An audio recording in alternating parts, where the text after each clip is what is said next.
Hello viewers, আসসালামু আলাইকুম। আশা করি সকলেই ভালো আছেন। আমরা অনলাইনে বিভিন্ন কাজ করে ক্লায়েন্টের কাছ থেকে পেপাল ডলার রিসিভ করে থাকি, আর সেই ডলার সেল দিয়ে আমরা বিকাশ নগদ রকেট অ্যাকাউন্টে টাকা নিয়ে আসি। কিন্তু অনেক সময় দেখা যায় পেমেন্ট রিসিভ অথবা পেমেন্ট সেন্ড করার পর পেপাল ডলার হোল্ড হয়ে যায়, আর এই ডলার হোল্ড যে কোনো কারণেই হতে পারে। তবে বেশিরভাগ ডলার হোল্ড হয় সাইপ্রাসের বিজনেস অ্যাকাউন্ট ইউজ করার ফলে। তো ভিউয়ার্স, আজকের এই ভিডিওতে আমি আপনাদের দেখাবো পেপাল ডলার হোল্ড হলে আপনারা কি করবেন, আর এই হোল্ডকৃত ডলার কিভাবে আপনার মূল ব্যালেন্সে অ্যাড করবেন। সম্পূর্ণ ভিডিওটি মনোযোগ দিয়ে দেখতে থাকুন, তাহলে সবাই বুঝতে পারবেন। ভিডিওটি শুরু করার আগে বলে নেই, আপনি যদি আমার এই চ্যানেলে নতুন হয়ে থাকেন তাহলে অবশ্যই আমার এই চ্যানেলটি সাবস্ক্রাইব করে দিয়েন। সো সবাই এখানে দেখতে পারছেন আমার 23.35 ডলার হোল্ড হয়ে গেছে। কিছুদিন আগে আমার এক ক্লায়েন্ট আমাকে এই ডলারটি সেন্ড করেছিল, আর সেন্ড করার পর থেকে আমার অ্যাকাউন্টে এই ডলারটি হোল্ড হয়ে গেছে।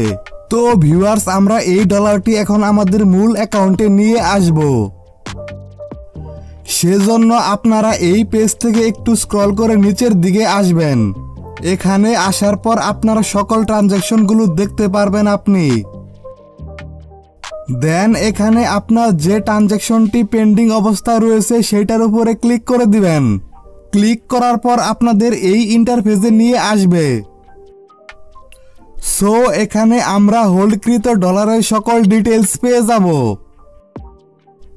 সো ভিউয়ার্স, আপনারা এই পেজ থেকে গেট ইউর ফান্ডস, তো এই অপশনে ক্লিক করে দিবেন। ভুলেও কিন্তু আপনারা ইস্যু এ রিফান্ড এইটার উপরে ক্লিক করবেন না। তো সবাই গেট ইউর ফান্ডস, তো এই বাটনে ক্লিক করে দিবেন। তারপর আপনাদের সামনে ঠিক এইরকম একটি উইন্ডো ওপেন হয়ে যাবে।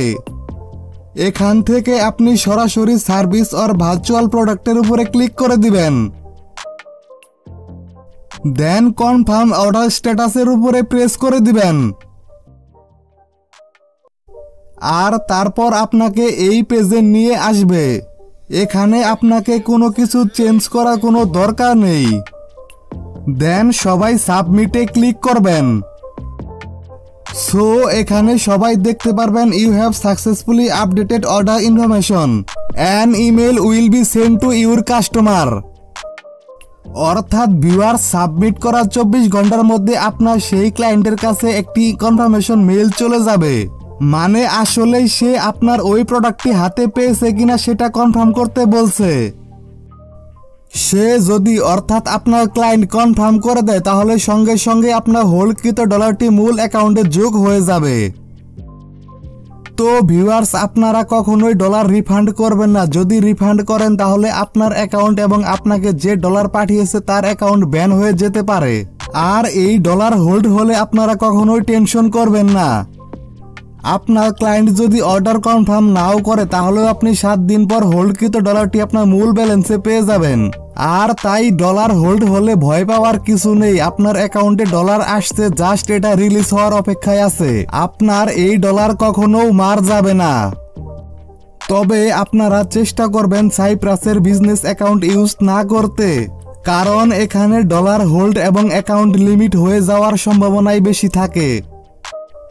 তো ভিউয়ার্স, এই ছিল আজকের ভিডিও। যদি এই ভিডিওটি আপনাদের কোনো উপকারে এসে থাকে তাহলে অবশ্যই একটি লাইক দিবেন, কমেন্ট করে জানাবেন আপনার মূল্যবান মতামত, আর অবশ্যই আমার এই চ্যানেলটি সাবস্ক্রাইব করবেন।